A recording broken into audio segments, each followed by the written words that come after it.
teaching is essential to my scholarship, insofar as it is precisely through teaching that scholarship is able to live, to disseminate itself beyond the scholarly community, right? Um, so the scholarly community, of course, are the authors, the academics, the professors writing in specialized peer-reviewed journals, which are normally not read by people outside the scholarly community, right? It's a highly specialized form of knowledge production, and teaching is the first step towards the dissemination of scholarship.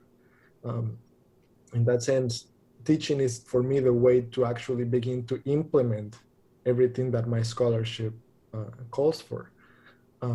For instance, in this quarter, I am teaching 2 courses. One course precisely on a certain tradition of Latin American philosophy.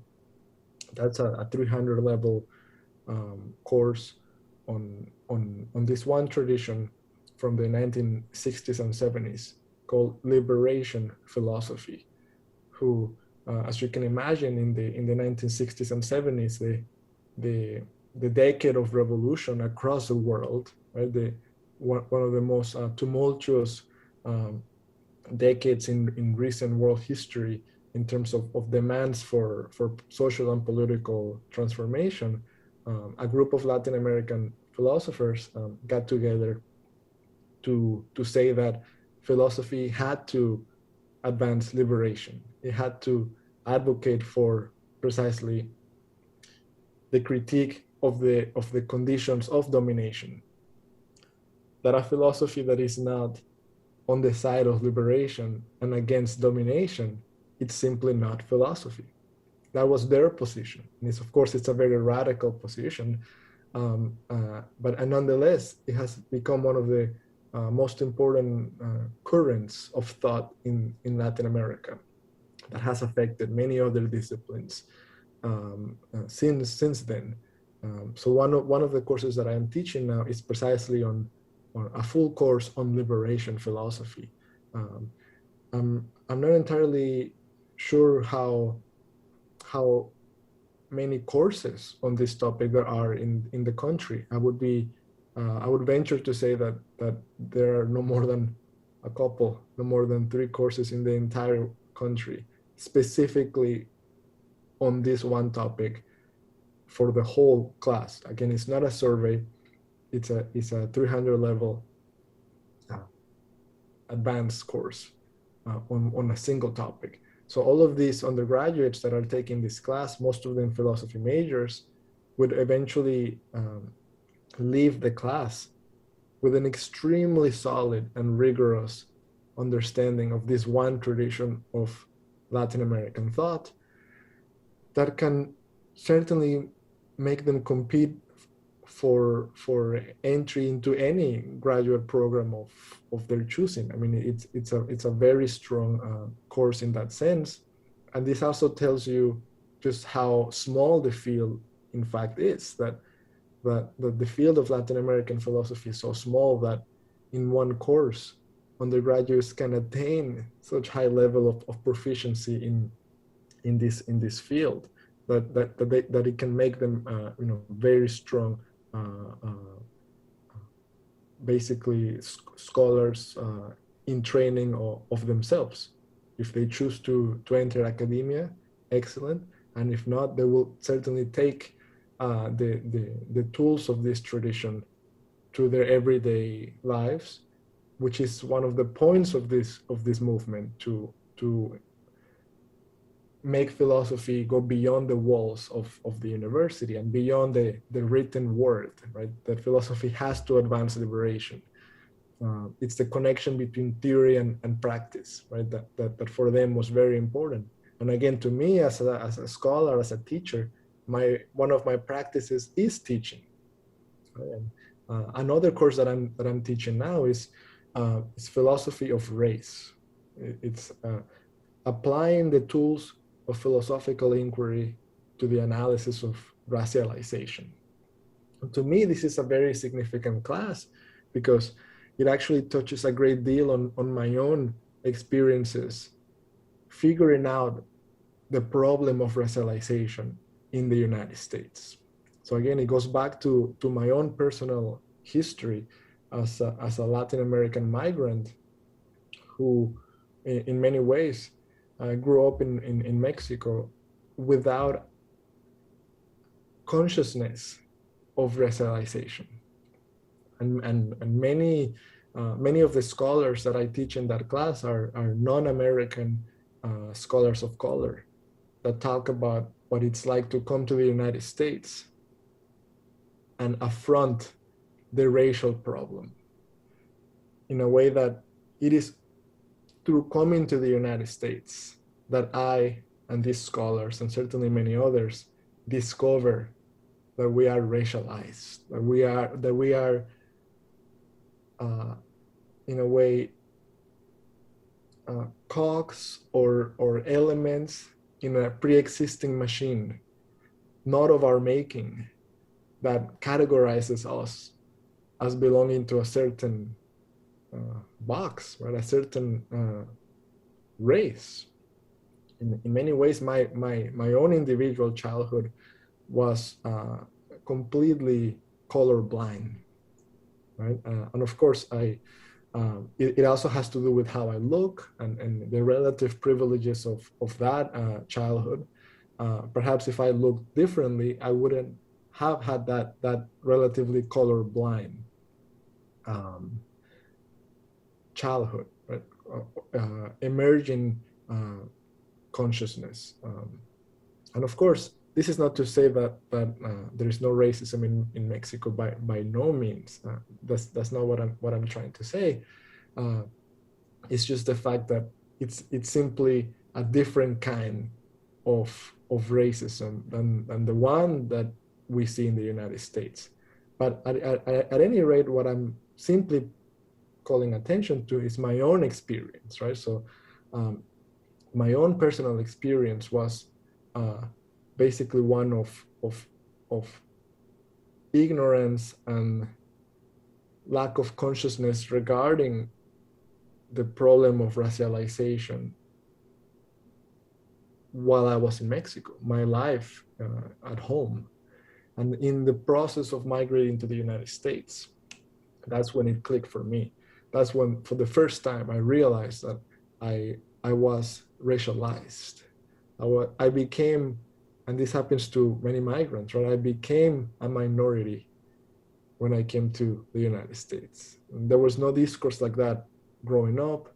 In many ways, Mexico in particular is, as I mentioned, it pretends to be a colorblind nation of mixture that unlike the United States, where racial mixture was illegal, in Latin America, racial mixture was promoted by colonial powers. So the very idea of mixture is one of the central ideologies of Latin American nation states. That to be Latin American is in a way to be a product of mixture, where the racial distinctions of the past get melted, right? Get cross-fertilized in a way that a new subjectivity emerges beyond the white and the black and the indigenous, the mestizo person, which translates to something along the lines of the mixed person. But even then, by the time, of course, I'm talking now historically, by the time I was a child growing up,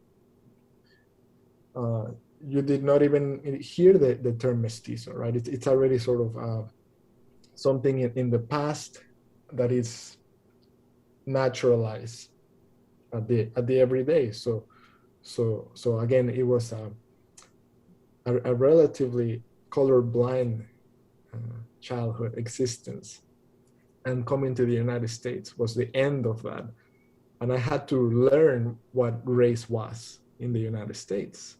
So parallel to everything that I was, in a way, trying to go through, trying to figure out what it meant to be Latin American, what the meaning of Latin America is vis-a-vis world history, and in particular the history of philosophy, I was also trying to understand what race was.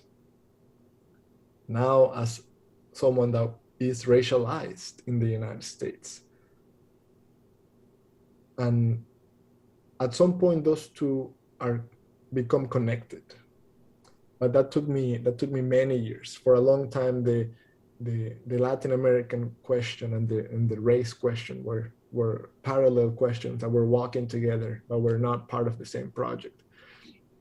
And of course, it was during my studies of the history of Western Europe and the emergence of Western Europe as a colonial power that took me back all the way to 1492 that I realized the connection between the Latin American question and the race question, which is precisely 1492. So we go back to that world historical event because it is 1492 that in southern Spain ends a 1,000-year-old series of crusades against what they thought was the Muslim faith, or the caliphates and sultanates of Northern Africa extended into Southern Europe, and in many ways the Crusades are part of that battle between Christianity and Islam that in some ways intersects here. Perhaps we don't have to go so much into those details, but it is in 1492 as well that Spain ends the Crusades in the so-called reconquest of Spain and expels Jews and Muslims from Spain, solidifying Spain as a Christian nation, which implicitly really means a white nation. That was the one key discovery that I made in my own trajectory, in my own studies, to realize that 1492, the year that the Americas entered the European imaginary, is also the year where whiteness begins to be solidified in Europe vis-a-vis the expulsion of Jews and Muslims from Spain, right? So the Spanish colonial empire that creates Latin America is also the creator of race as a category. And they have an entire discourse on this, which they call limpieza de sangre, which I can translate as cleanliness of the blood, the purity of the blood. That's the origin of racial thinking, insofar as to be of pure blood meant to be of a certain genealogy that you can trace to a certain European Christianity. So again, the Latin American question and the race question collide in 1492, and to me that was an explosion.